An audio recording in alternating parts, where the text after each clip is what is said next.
Oi, pessoal, tudo bom? Deixa eu falar sobre uma experiência que aconteceu comigo semana passada e sobre a nossa responsabilidade. Deus coloca na nossa mão responsabilidade, sabia? Até fiz agora nos stories, falei um pouquinho sobre isso, que às vezes a gente pensa assim, eu preciso decidir, né? Eu sirvo a Deus ou eu sirvo a minha família? A palavra ela é muito clara, onde ela diz que tudo que nós devemos fazer para como ao Senhor. Nós estávamos falando ali de Colossenses.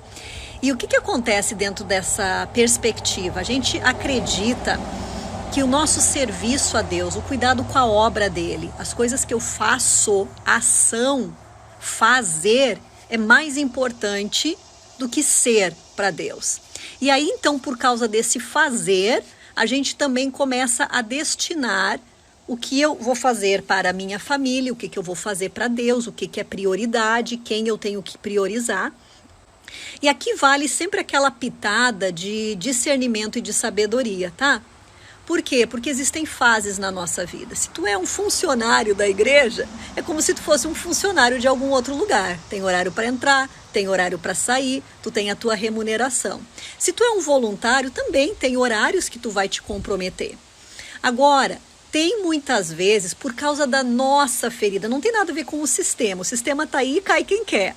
Né? Por causa das nossas feridas é que a gente se ajusta a um ativismo e esquece das coisas que são primordiais na nossa vida, que é a nossa vida com Deus e as nossas responsabilidades, a nossa família, a nossa casa, aquilo que o Senhor colocou na nossa mão e o nosso cônjuge, né? A palavra diz muito clara, quem casou cuida das coisas de casado, os solteiros cuidem das coisas do Senhor. E com isso, significa que agora a gente vai parar, não vamos fazer mais tudo? Ai, olha que ventinho delícia! Eu vou ter que mostrar isso aqui para vocês. Será que eu consigo virar? Acho que sim. Olha esse ventinho, tá assim hoje. Eu acho que vai dar uma chuvinha. Então, ventinho delícia, delícia. E com essas responsabilidades, a gente precisa entender, toda vez que Deus nos dá uma responsabilidade, Deus nos dá, quando eu digo, Ele nos deu a vida, então eu sou responsável pela vida. Às vezes a gente fica esperando, vou esperar que Deus me diga qual a minha responsabilidade. Não, Ele me deu minha vida é minha responsabilidade, minha saúde é minha responsabilidade, minhas emoções, minhas reações, tudo aquilo. Mas também se eu tenho filhos pequenos, eles são a minha responsabilidade. Se eu sou casada, eu tenho também uma aliança, né? E eu não sou responsável pelo meu cônjuge, mas eu tenho responsabilidades que eu cumpro nessa relação.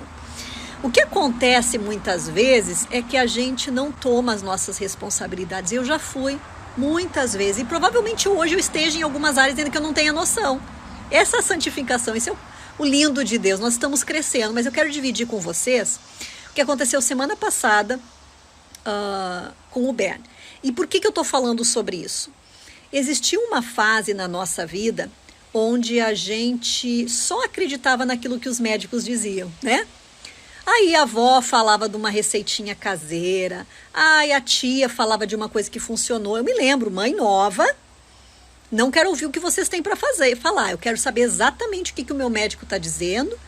E, gente, existe uma beleza nisso, mas a gente também começa a remover, desautorizar as mães, as vós, que é essa cultura incrível que a gente deseja desenvolver, né? De que nós todos, esse conhecimento, ele está sendo trocado entre todos nós.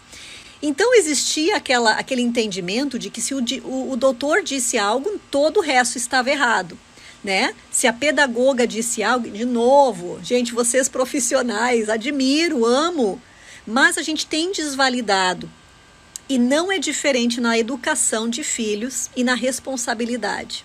Eu fiz isso por muitos anos, como eu disse, né? Eu tinha certeza que ele estava numa escola boa, o Ben principalmente, e que então isso tudo seria resolvido. Mas troquei ele para a escola pública no passado. Ele ficou em escola cristã todos os demais anos. E, na verdade, 2 motivos. O primeiro, condições financeiras. A gente mudou completamente a nossa vida desde o ano passado. E nos mudamos para cá e a nossa decisão foi essa. Segundo, foi que existia muita religiosidade dentro da escola cristã aqui nos Estados Unidos. Um dia eu estava andando com o Ben no carro e eu disse assim, mano, olha só que lindo que Deus nos criou. Sabe por que Deus nos criou? Ele nos ama. Aí o Benjamin disse assim, para louvor da sua glória. Eu preciso dizer que aquilo me assustou. Talvez alguns de vocês vão dizer, ai que lindo. Sabe quando todo mundo diz assim, ai diz aleluia, diz amém, canta um corinho. Isso são tudo coisas repetidas por eles. E não significa uma base sólida do conhecimento de quem Deus é. E só o que vai nos manter firmes no dia da adversidade é essa base firme. Eu tenho experiências com o meu Deus. Ele não é algo que alguém só me contou.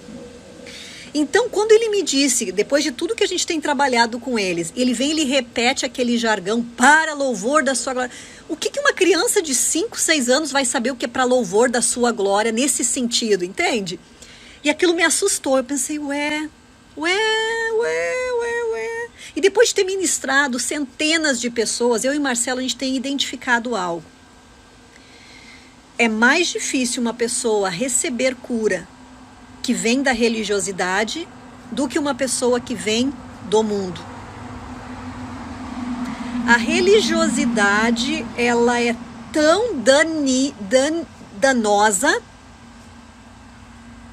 quanto as coisas que tu acha que são as piores.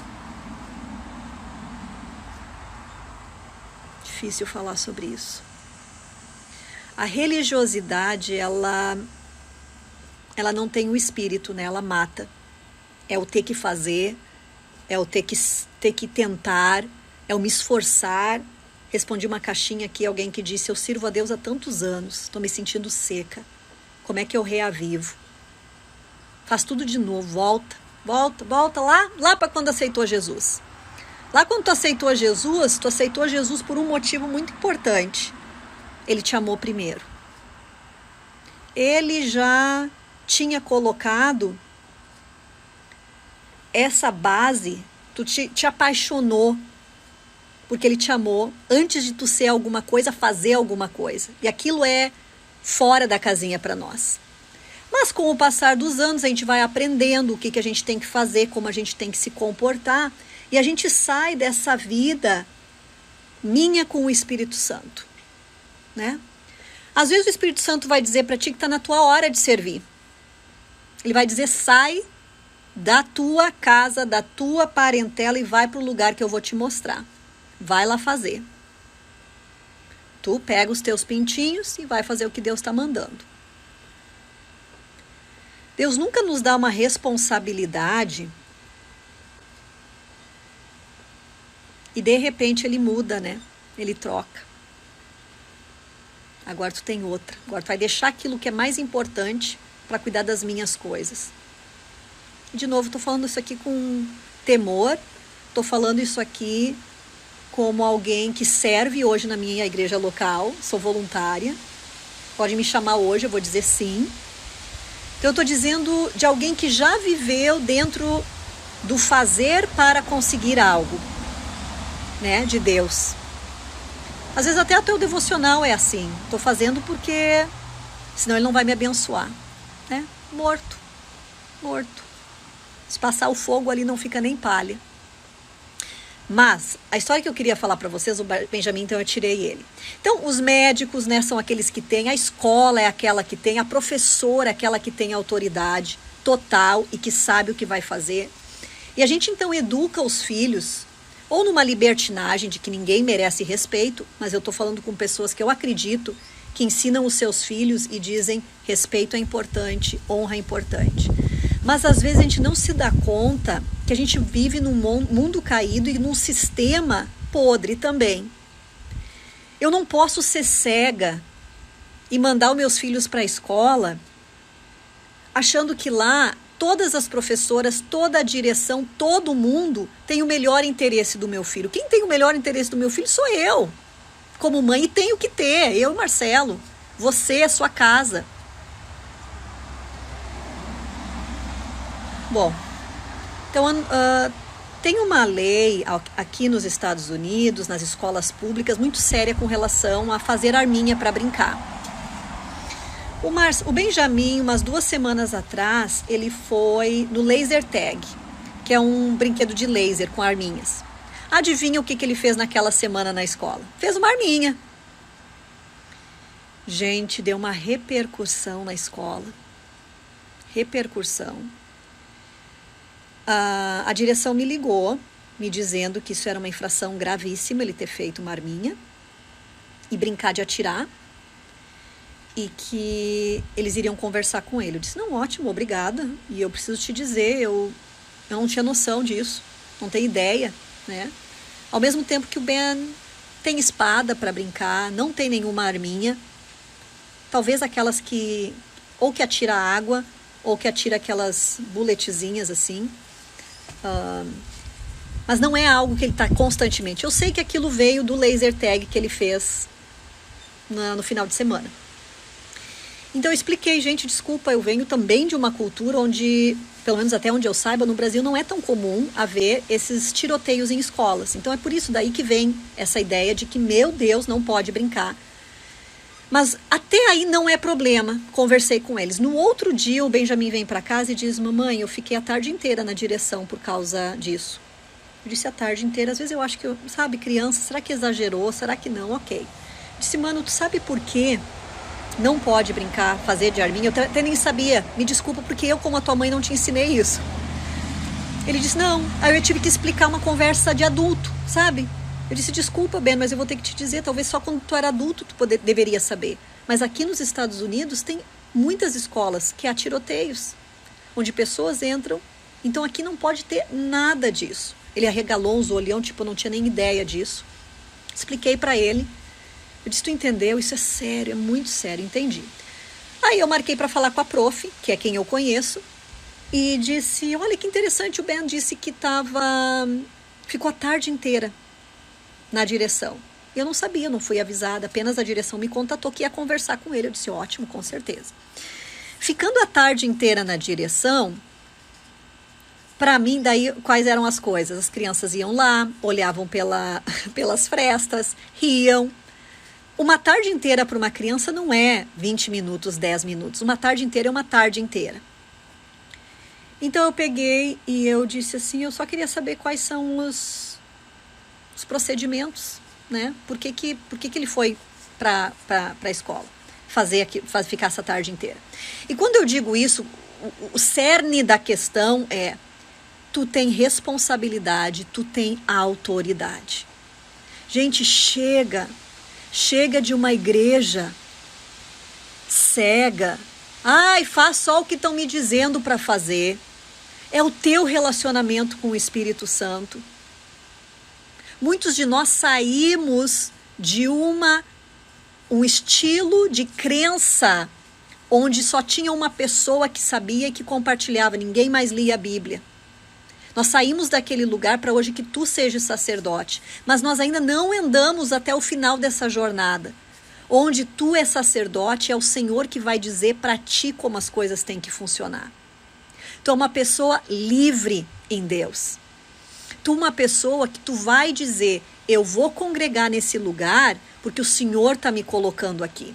E se tu ainda não tem noção, tu vai sentir paz naquele lugar.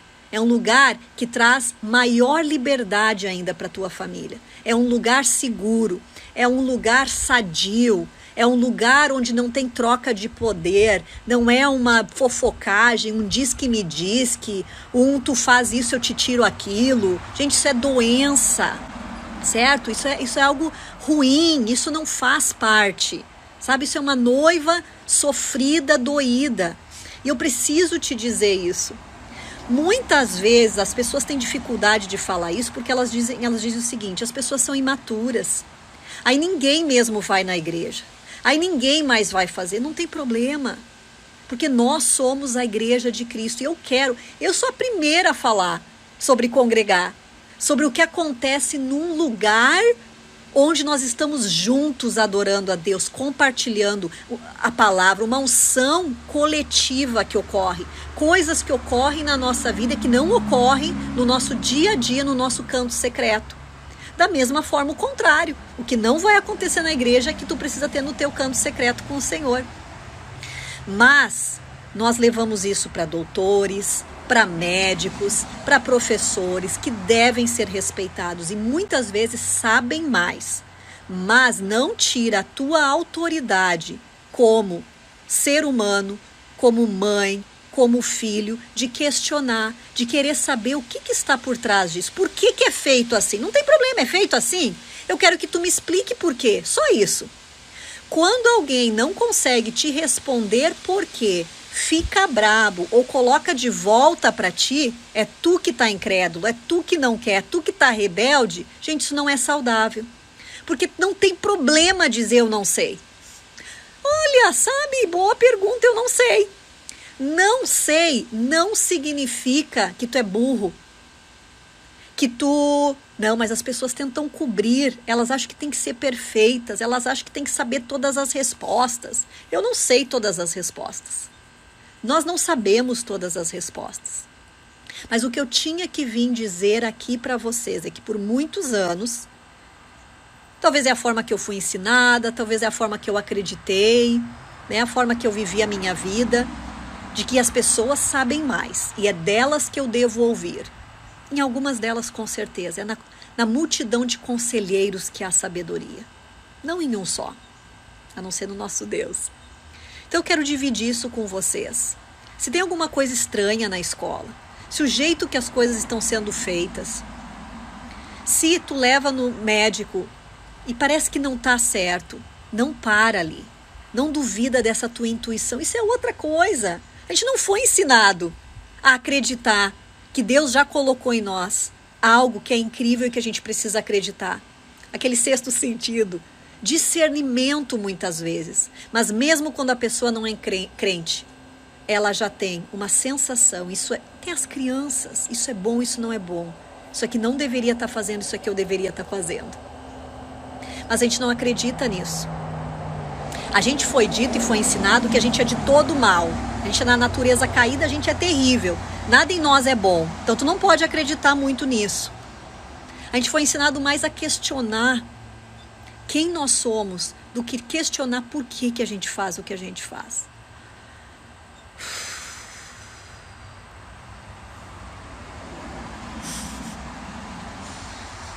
Não é fácil para mim falar sobre isso.